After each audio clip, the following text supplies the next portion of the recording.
नमस्कार ND special में आपका स्वागत है। मैं हूं आपके साथ दिव्यांश जोशी। गीता ज्ञान क्यों घमासान। जी हां, सीएम शिवराज सिंह चौहान ने एक बड़ा ऐलान किया है। उन्होंने कहा है कि अब छात्रों को भगवत गीता पढ़ाई जाएगी। युवा संवाद कार्यक्रम में मुख्यमंत्री शिवराज सिंह चौहान ने एक बड़ा निर्णय लिया। उन्होंने कहा कि भारतीय संस्कृति को जीवंत रखने की एक पहल की गई है और सांस्कृतिक विरासत को इससे युवा जान पाएंगे। मध्य प्रदेश के छात्र गीता का सार पढ़ेंगे, स्ट्रेस मैनेजमेंट के गुर भी सीखेंगे। अब गीता के ज्ञान पर आखिर घमासान क्यों मचा हुआ है, तो मुख्यमंत्री शिवराज सिंह चौहान की इस बात को लेकर के कांग्रेस की भी प्रतिक्रिया आई है। उच्च शिक्षा मंत्री डॉक्टर मोहन यादव ने इसे लेकर के मुख्यमंत्री शिवराज सिंह चौहान का आभार व्यक्त किया है। सांस्कृतिक विरासत से जोड़ने का एक अच्छा फैसला बताया है, एक अच्छी पहल से बताया है। साथ ही साथ ये भी कहा है कि रामायण और श्रीमद् भगवद गीता राष्ट्रीय धरोहर हैं। मध्य प्रदेश के कॉलेजों में रामचरितमानस और महाभारत पढ़ाई जा रही है। नई शिक्षा नीति के तहत 131 प्रकार के कोर्सेज को भी शामिल किया गया है। नई शिक्षा नीति के तहत 131 प्रकार के जो नए कोर्सेज हैं उन्हें शामिल किया गया है। तो कल युवा संवाद कार्यक्रम में मुख्यमंत्री शिवराज सिंह चौहान ने एक बड़ी बात कही थी श्रीमद् भगवद गीता को लेकर। हमारी जुडिशरी में अगर भगवान के नाम पर शपथ कराई जाती है, श्रीमद् गीता के हाथ रख करके कसम खाई जाती है, रामायण पे हाथ रख के कसम खाई जाती है, तो स्वाभाविक रूप से हमारा फर्ज बनता है कि उस पुस्तक में है क्या। तो ये हमारी राष्ट्रीय धरोहर है भगवद गीता और रामचरितमानस। इनके लिए हमारे लिए पाठ्यक्रम में अगर स्थान नहीं देंगे तो कहाँ देंगे। उच्च शिक्षा विभाग इस दिशा में बहुत गंभीर है। वो अपना प्राचीन गौरवशाली इतिहास को भी जीवंत करने में लगा हुआ और सभी प्रकार के पाठ्यक्रम में उच्च शिक्षा की नई नीति के अंतर्गत हमने सबको पाठ्यक्रम में हिस्सा बनाया है। उम्मीद कर रहे हैं कि ये क्रम जारी रहेगा और इसके आधार पर जो नैतिक शिक्षा से लेकर के सामाजिक चेतना की जो हमारी अपनी अलग है वो जगाते रहे। ये बीजेपी इसी तरह को आम लोगों को बेवकूफ़ बनाती है। अब भागवत ये आता है कि तेरा कुछ नहीं है, न तू कुछ लेके आया था न तू कुछ लेके जाएगा, तो मतलब हम तुझको कुछ नहीं देंगे कि तेरा कुछ है ही नहीं। ये पाठ पढ़ा के लोगों को इसलिए सोच रहो कि तेरा कुछ है ही नहीं, तुझको नहीं तो सोच रहो। ये इनकी स्ट्रेटजी है और कुछ नहीं है। और ये केवल ध्यान बटाने वाली बात है। बात करो डीजल पेट्रोल रसोई गैस की, बात करो रोजगार की, बात करो रोटी कपड़ा मकान की, इस सब फैले। बात करो कि दूध क्यों महंगा है और शराब क्यों सस्ती है, इन पे बात करें। ये बाकी बातें ध्यान बटाने वाली बात। तो गीता के ऊपर घमासान मचा हुआ है और इसी विषय पर आज हम चर्चा करेंगे। और अधिक जानकारी के लिए हमारे साथ संवाददाता आमिर खान जुड़ गए हैं। आमिर से जानेंगे। आमिर, मैं आपसे जानना चाहूंगा कि आखिर इस विवाद की जड़ क्या है, कहां से ये विवाद उपजा और क्यों घमासान मची हुई है गीता को लेकर के। देखिए, जिस तरह से नई शिक्षा नीति लागू करने वाला पहला राज्य मध्य प्रदेश है और इस नई शिक्षा नीति में 131 तरह के नए कोर्सों को शुरू किया गया है, जिसमें धार्मिक ग्रंथों को भी पढ़ाया जा रहा है। भागवत गीता, रामचरितमानस को भी पढ़ाया जा रहा है। तो इसको लेकर पहले रामचरितमानस तो पढ़ा ही रहे थे, लेकिन अब भागवत गीता को भी इस नए सेशन से शुरू किया जाएगा। तो इसको लेकर राजनीति गर्मा रही है और सवाल उठाए जा रहे हैं कि आखिर क्यों उच्च शिक्षा विभाग को कॉलेज के छात्र छात्राओं को भागवत गीता और रामचरितमानस पढ़ाने की जरूरत पड़ रही है। लेकिन सरकार का यह कहना है कि जिस तरह से धार्मिक ज्ञान बच्चों को होना चाहिए, स्कूल कॉलेज के छात्र छात्राओं को होना चाहिए, संस्कृति से अवगत होना चाहिए। इसके अलावा न्यायालय में हम देखते हैं कई मामलों में गीता पर हाथ रख के कस्में खाई जाती हैं, लेकिन गीता के बारे में पढ़ा नहीं जाता है। इसलिए कॉलेज के छात्र छात्र जब उसके बारे में पढ़ेंगे तो जाहिर है उनको धार्मिक ग्रंथों का ज्ञान होगा, धार्मिक जानकारी होगी और इसी को लेकर इस तरह के कोर्स कराए जा रहे हैं। यह नहीं है कि सिर्फ धार्मिक ग्रंथों को ही कॉलेज में पढ़ाया जा रहा है, बल्कि 131 तरह के कोर्सों को इसमें शामिल किया गया है। कृषि को लेकर भी शामिल किया गया है, रोजगार को लेकर भी कई कोर्स इसमें शामिल किए गए हैं। और इस तरह के कोर्स को लेकर जब कल मुख्यमंत्री शिवराज सिंह चौहान ने युवा संवाद कार्यक्रम में युवाओं से संवाद कर रहे थे, तब इस बात का जिक्र किया था कि रामचरितमानस तो बच्चे पढ़ ही रहे हैं, अब भागवत गीता को भी बच्चे पढ़ेंगे।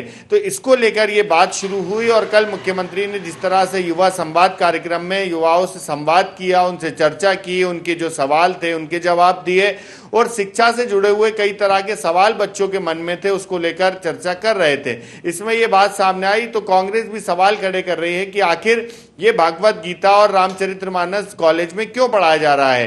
क्योंकि ये पूर्व मंत्री पीसी शर्मा को तो ये भी कहना है कि भागवत गीता में तो श्री कृष्ण ने कहा है कि तू क्या लेकर आया था और क्या लेकर जाएगा, तो यही बात बीजेपी बच्चों के मन में डालना चाह रही है और ये कहना चाह रही है कि तू ना कुछ मांग ना हम तेरे को कुछ देंगे। तो ऐसे तमाम तरह के तर्क दिए जा रहे हैं। लेकिन ये जरूर है कि जिस तरह से धार्मिक ग्रंथों को उच्च शिक्षा विभाग में पाठ्यक्रम में शामिल किया जा रहा है, तो इसको लेकर मध्य प्रदेश में फिलहाल सियासत देखने को मिल रही है। आमिर, कांग्रेस का यहाँ पर कहना यह भी है कि जो बीजेपी है ये असल मुद्दों से ध्यान भटकाने की कोशिश कर रही है। तो देखिए, जिस तरह से अभी कल हमने देखा मुख्यमंत्री ने युवा संवाद में युवाओं से संवाद करते हुए इस बात का जिक्र किया था। अब इस बात फिर ये बात सामने आई कि रामचरितमानस के बाद भगवत गीता को भी पढ़ाया जाएगा। तो इसके बाद कांग्रेस ने सवाल खड़े किए और ये कहा कि बीजेपी सरकार सिर्फ ध्यान को भटका रही है, असल मुद्दों से भटकाने के लिए इस तरह की बातें लेकर आ रही है। इसको महंगाई पर, बिजली के बढ़े हुए बिलों पर, ऐसे तमाम मुद्दों पर जो है सरकार को चर्चा करना चाहिए, ना कि धार्मिक ग्रंथों को कॉलेज में पढ़ाने पर चर्चा करनी चाहिए।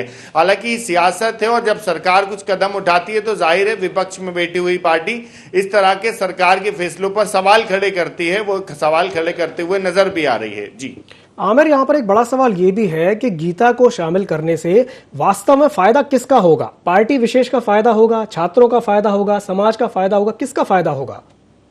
देखिए, जाहिर है कि अगर धार्मिक ग्रंथों को बच्चे पढ़ते हैं तो जाहिर है उनको संस्कृति का ज्ञान होगा, उनको धर्म का ज्ञान होगा और इस तरह से उनके ये इसको पाठ्यक्रम में जोड़ा गया है। लेकिन वैकल्पिक है कि जिनको पढ़ना हो वो उस पाठ्यक्रम को अपने शामिल करें, वो उसको पढ़ सकता है। लेकिन जिस तरह से जब बात धर्म की आती है तो फिर अन्य धर्मों को लेकर भी सवाल खड़े किए जाते हैं कि क्या सिर्फ एक ही धर्म के धार्मिक ग्रंथों को पढ़ाया जाएगा, क्या कि सभी धर्मों के धार्मिक ग्रंथों को पढ़ाया जाएगा।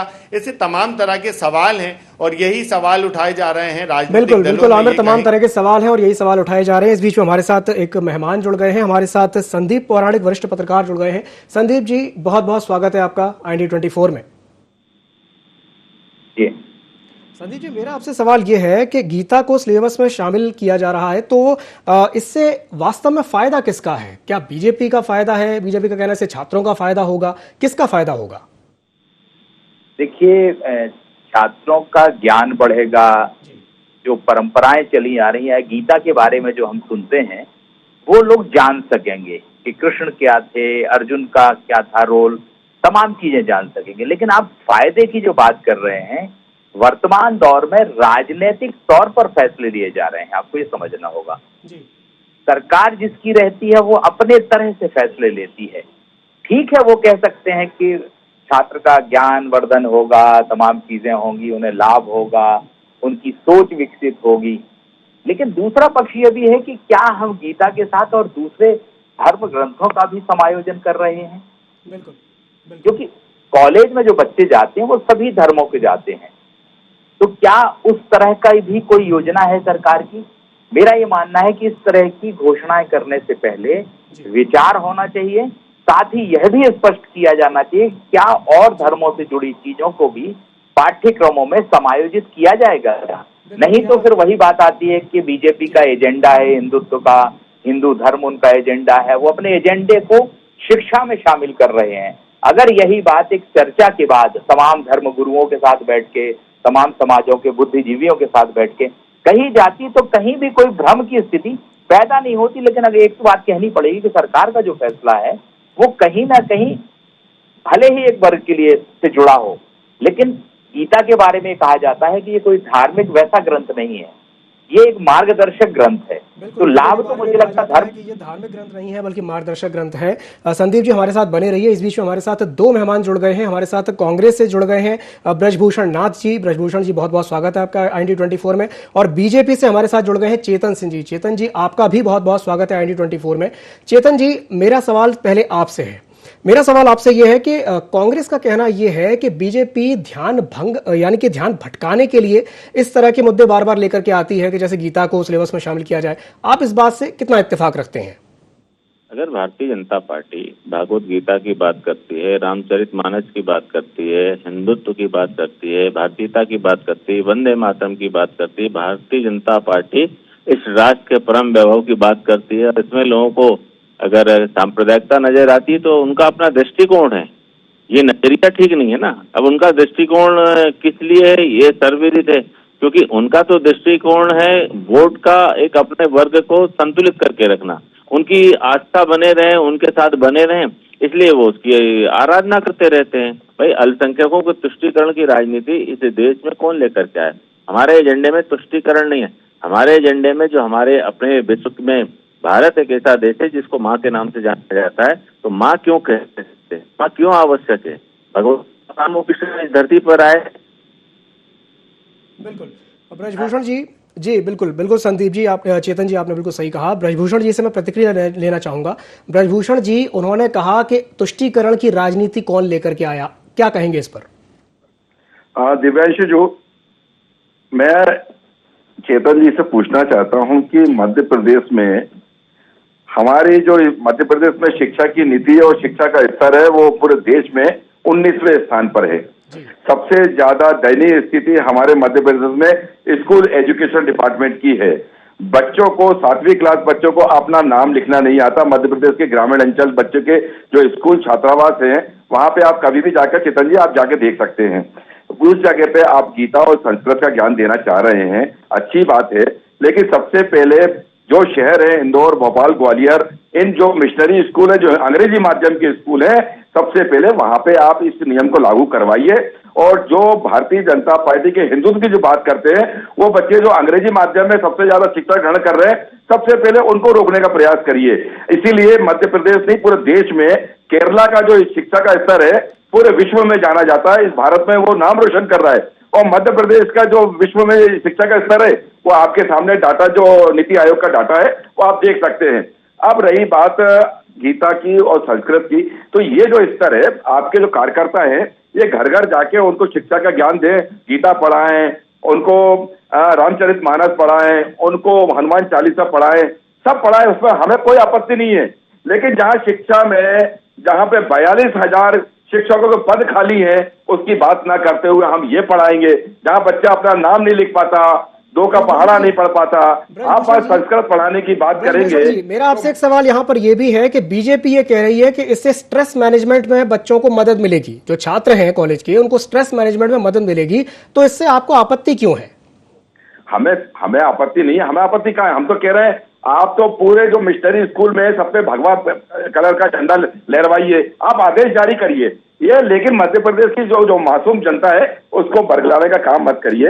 और अगर ये शिक्षा के स्तर में आप संस्कृत पढ़ा रहे हैं या कोई पाठ पढ़ा रहे हैं तो बाकी धर्म के बारे में, जो कबीर के बारे में पढ़ाइए आप पहले। बाकी जो दलित का वर्ग का जो भगवान बिरसा मुंडा जी, आपने अभी नए नए भगवान आपने बनाए बिरसा मुंडा जी आदिवासियों के, आप उनके बारे में ज्ञान गीता का पाठ पढ़ाइए। आप जो गुरुवाणी की जो है वो पढ़ाइए। जो मिशनरी स्कूल में जो क्रिश्चियन लोग हमारे मध्य प्रदेश में रहते हैं उनके बारे में पाठ पढ़ाइए, वो नहीं पढ़ाएंगे। आप बच्चों को एक अलग स्तर पर वहां भी ये बताना चाहते हैं कि ये बच्चा इस जाति का है, ये बच्चा उस जाति का है, इस प्रकार के भेदभाव करके आप केवल मध्य प्रदेश को विभाजित करने का काम कर रहे हैं, इसके अलावा कुछ नहीं कर रहे। बिल्कुल ब्रजभूषण जी, मैं चेतन जी आपसे प्रतिक्रिया लेना चाहूंगा। आपने ब्रजभूषण जी की बात सुनी, क्या कहेंगे इस पर? देखिए, ये लोग मानसिक रूप से दिवालिये हो चुके हैं। जो लोग भागवत गीता को, रामचरितमानस को लेकर के इस प्रकार की बात कर रहे हैं, इनसे पूछिए ना, आजाद हिंदुस्तान की वर्षों वर्ष तक बागडोर चलाने के बाद आखिर मदरसों की जरूरत क्यों पड़ गई? क्यों इस्लामी शिक्षाकरण को बढ़ावा देने की जरूरत पड़ी? क्यों अरबी को लाद करके रखा? क्यों उर्दू को आपने सिर पर थोप करके रखा? अगर आपको इतनी भारतीयता की याद है तो हिंदी को क्यों राष्ट्रभाषा घोषित करने के बाद में भी साउथ में आप उस भाषा का विस्तार नहीं कर सके? आज अगर कोई भाषा का विस्तार होता है, इस देश में एक माथे की दुनिया को हम अभी तक मान्यता नहीं दे पाए। 130 करोड़ हिंदुस्तानी होने का जो दावा करते हैं, आखिर इस हिंदुस्तान में नफरत के बीज बोने का काम कांग्रेस ने किया है, हमने थोड़ी ना किया है। जो लोग हज पर जाएंगे उनको सब्सिडी देंगे तब इनको उसमें तुष्टीकरण नजर नहीं आता है। और जो वास्तव में अदालत में अगर हम भगवान रामचरितमानस की बात कर रहे हैं या भगवत गीता पर हाथ रख करके सौगंध उठा करके अगर बयान दे तो जज उसको साक्षी मानता है, तो उसमें आपको आपत्ति है ना आपको? और चेतन जी, ब्रजभूषण जी का एक सवाल आपसे यहाँ ये भी है कि गीता को शामिल करना क्यों जरूरी है? गीता के अलावा और भी तो धर्म ग्रंथ हैं, फिर आप उनको भी शामिल कीजिए, केवल गीता ही क्यों? हाँ, जो मेरे हिंदुस्तान का अध्यात्म है, जो मेरे हिंदुस्तान की सांस्कृतिक विरासत है, हम उसको सम्मिलित करेंगे, उसमें जो भी हो। और आज भी अगर हम बात सांस्कृतिक विरासत है, क्या कुरान सांस्कृतिक विरासत नहीं है? क्या बाइबल सांस्कृतिक विरासत नहीं है? क्या त्रिपिटक आपकी सांस्कृतिक विरासत नहीं है? बौद्ध धर्म के जो ग्रंथ हैं, इतने सारे जैन धर्म ग्रंथ हैं, क्या वो सांस्कृतिक विरासत नहीं है? जो आप मेरे से प्रश्न पूछ रहे हो, जरा हिंदुस्तान का इतिहास उठा करके देख लीजिए कि ये देश कभी संत प्रधान देश हुआ था और संत के बाद में रावणों की सरकार आ गई, कंस प्रधान देश हो गया कुर्सी की खातिर। आपस में लोगों को इतना वैमनस्य पैदा किया गया कि आपस में ही लड़ाई झगड़े करने लगे। 1947 के विभाजन में 17 लाख लोगों का कत्लेआम करके 2 प्रधानमंत्री इस देश को देने का काम किसने किया है? हमने किया है क्या? जिन लोगों ने किया, प्रश्न से पूछा करिए आप। और जहां तक भारत की सांस्कृतिक विरासत की जो मैं बात कर रहा हूँ, निश्चित रूप से हमारे भगवान राम और कृष्ण हैं, तो साथ में गुरु नानक भी हैं, साथ में जैन समाज के बौद्ध समाज। बौद्ध धर्म कहाँ से चला है? बौद्ध धर्म हिंदुस्तान से चल करके गया है। और आप कह रहे हो कि बौद्ध धर्म की हम बात नहीं करते। बौद्ध कौन थे? बौद्ध धर्म का प्रचार प्रसार किसने किया? भगवान गौतम बुद्ध कहाँ से चल करके आए?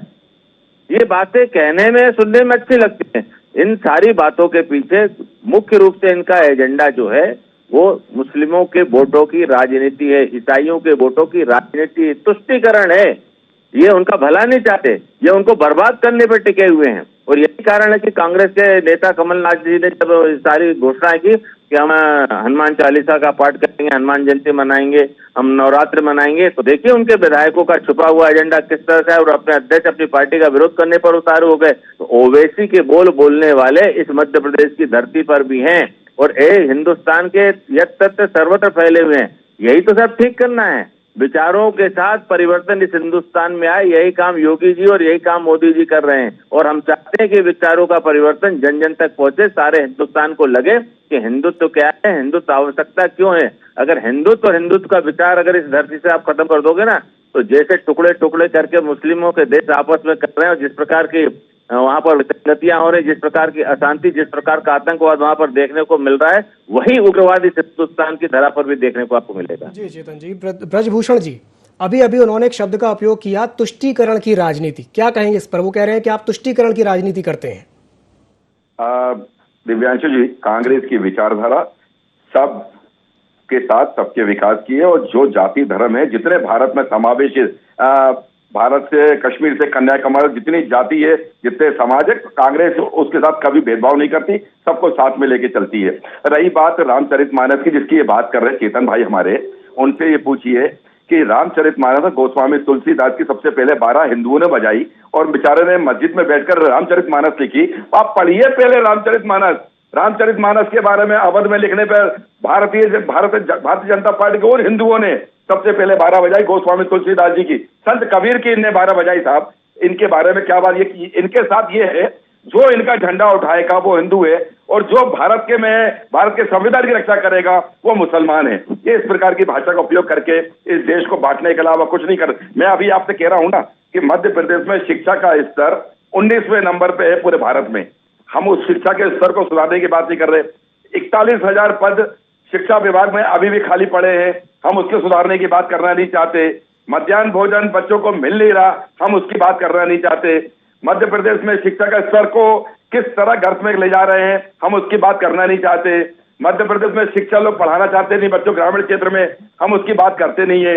मिशनरी स्कूल में शिक्षा का स्तर, आप ये देखिए कि भारत में मैं अभी 4 दिन पहले पूरे भोपाल में घूम रहा था, जितने मिशनरी स्कूल हैं, सबसे ज्यादा हिंदू अपने बच्चों को प्रवेश दिलाने के लिए लाइन में फार्म लेने खड़ा हुआ था।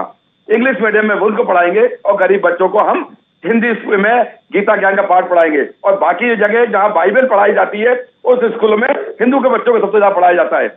उसको रोक लगाने के लिए शिवराज सिंह चौहान जी क्या कर रहे हैं, उस पर कोई बात नहीं करना चाहता। वहां अच्छे लोग, परिवार के बच्चे अच्छे स्कूलों में जाएं और जो गरीब बच्चे हैं, जिनको बोलना नहीं आता, वो बच्चे गीता का ज्ञान पढ़े और राम मंदिर बना रहे हैं, वहां पर राम नाम का जाप करेंगे और जो दान मिल जाएगा उसको हम लोग खा के भिक्षा के रूप में रखेंगे और हम लोग भारत में इसी प्रकार के चलते रहेंगे।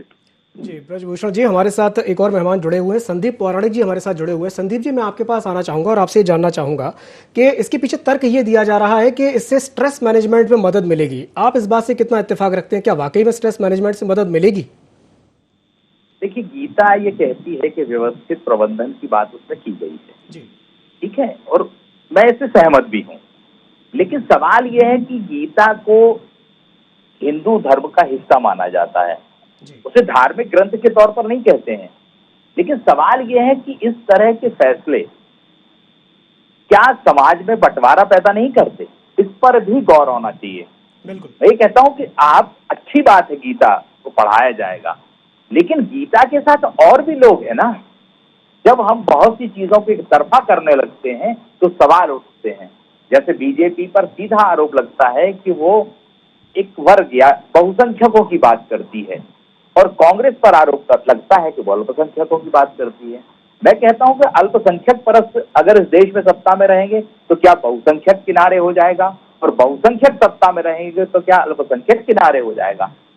जब तक हम सबको साथ लेके नहीं चलेंगे, जैसे बीजेपी बात करती है सबका साथ सबका विकास, तो मेरा ये मानना है कि शिक्षा के मामले में भी अगर आप धर्म ग्रंथों को पढ़ाने जाते हैं तो आपको गीता के साथ और भी चीजें समाहित करनी चाहिए। साथ ही मैं कांग्रेस के प्रवक्ता की एक बात से मैं सहमत हूं कि आपको स्कूलों की, शिक्षा संस्थानों की हालत सुधारनी चाहिए, शिक्षकों की संख्या बढ़ानी चाहिए, बच्चों को पढ़ने के लिए बेहतर अवसर देना चाहिए, इंफ्रास्ट्रक्चर सुधारना चाहिए। इस दिशा में भी सरकार का पूरा ध्यान होना चाहिए। जो कमियां हैं अभी उन्हें दुरुस्त किया जाए, ना कि ऐसी चीजें पाठ्यक्रमों में डाली जाए जिससे शिक्षण संस्थाओं में विवाद की स्थिति पैदा हो। ये फैसले तो सरकार को ही करने होंगे। जी बिल्कुल। चेतन जी, वापस आपके पास आना चाहूंगा। अभी अभी एक शब्द हमने सुना, इंफ्रास्ट्रक्चर, कि इंफ्रास्ट्रक्चर पे काम करना चाहिए। क्या आपको लगता है कि वाकई में सरकार को इस तरह के फैसले लेने से पहले जो बेसिक इंफ्रास्ट्रक्चर है उसके मजबूत करने पर ध्यान देना चाहिए? देखिए, ये फैसले लेने से पहले नहीं, इस फैसले के पहले ही कर लेना चाहिए था। आजाद हिंदुस्तान की पॉपुलेशन क्या थी, आज हमारी पॉपुलेशन कितनी है? जैसे हमसे 3 गुना ज्यादा बड़ा ऑस्ट्रेलिया है, तो उससे ज्यादा हमारे देश में घुसपैठिए पल रहे हैं। ये घुसपैठियों को पालने का काम जब तक इस देश की सरकारें करेंगे तब तक हम हिंदुस्तान के आम आदमी की जरूरतों को पूरा नहीं कर सकते हैं। और ये बात कहने में बहुत आसान लगती है कि ये होना चाहिए, वो होना चाहिए। क्यों नहीं किया? क्यों नहीं किया? एनसीईआरटी में कौन अधिकारी, कौन लोगों ने वो दिशा निर्देश जारी किए थे कि शहीद आजम भगत सिंह को आतंकवादी, चंद्रशेखर आजाद को आप आतंकवादी घोषित कर दोगे? ये कलम चलाने वाले हाथों को कोई सजा दी गई क्या? और किसके निर्देश पे इस तरह के शब्द लिखे गए? सुप्रीम कोर्ट में भगवान राम के बारे में प्रमाण मांगे गए, वो कौन से हाथ थे, किसके दिशा निर्देश थे जिनके दिशा निर्देश पे इस प्रकार का एफिडेविट फाइल किया गया? प्रश्न अगर करोगे तो प्रश्न बहुत आगे जा करके जाएंगे। आज क्या डिमांड सप्लाई को लेकर के हिंदुस्तान में कोई कह सकता है कि हम पूर्ति कर पा रहे हैं? नहीं, बच्चे पैदा करो, बस बच्चे आबादी बढ़ाते जाओ और हिंदुस्तान को बर्बाद करते जाओ। हिंदुस्तान पे कब्जा करने का सपना लेकर के जिस तरह से पॉपुलेशन को लोग बढ़ावा दे रहे हैं, आज ये हिंदुस्तान की चिंता जाहिर कर रहे हैं, आज मध्य प्रदेश की चिंता जाहिर कर रहे हैं। ये घुसपैठियों का देश बना करके रख दिया है। जिन लोगों ने ये पाप किया है, इसको आने वाली भावी पीढ़ी भी माफ नहीं करेगी। हम तो इस बात पर भरोसा करते हैं कि जो भी भारत माँ के संविधान को स्वीकार करता है, जो भारत माँ की वंदना करता है, जो वंदे मातरम कहता है, वो किसी भी जात, धर्म, पंथ, मजहब का हो, वो मेरा अपना भाई है, मेरा अपना परिवार है, मेरा अपना हिंदुस्तान। बिल्कुल आपने सही कहा, वो आपका भाई है, बिल्कुल सही कहा आपने। और हमारे साथ जुड़ने के लिए बहुत बहुत धन्यवाद चेतन जी, आपका बहुत बहुत धन्यवाद। ब्रजभूषण नाथ जी और संदीप पौराणिक जी, आपका भी बहुत बहुत धन्यवाद हमारे साथ जुड़ने के लिए। तो आज जिस विषय पर हमने चर्चा की है कि सियासत गीता को लेकर के हो रही है। कल मुख्यमंत्री शिवराज सिंह चौहान ने एक बड़ा बयान दिया था। उन्होंने कहा कि गीता का जो सार है उसे सिलेबस में शामिल किया जाएगा, और उसके पीछे तर्क ये दिया गया कि इससे स्ट्रेस मैनेजमेंट में मदद मिलेगी और कहीं ना कहीं जो बच्चे हैं वो हमारी जो सांस्कृतिक जड़ें हैं उनको जान पाएंगे। लेकिन इसे लेकर के सियासत भी अपार हो रही है। कांग्रेस ने इस पर आपत्ति जता दी है और कहा है कि इस तरह के फैसले ध्यान भटकाने के लिए लिए जाते हैं, असल मुद्दों से ध्यान डाइवर्ट करने के लिए लिए जाते हैं। तो अब देखने वाली बात यह होगी कि जो सियासत है कब तक चलेगी। IND के इस खास प्रोग्राम में फिलहाल के लिए इतना ही। मुझे दीजिए इजाजत और आप बने रहिए IND 24 के साथ। नमस्कार।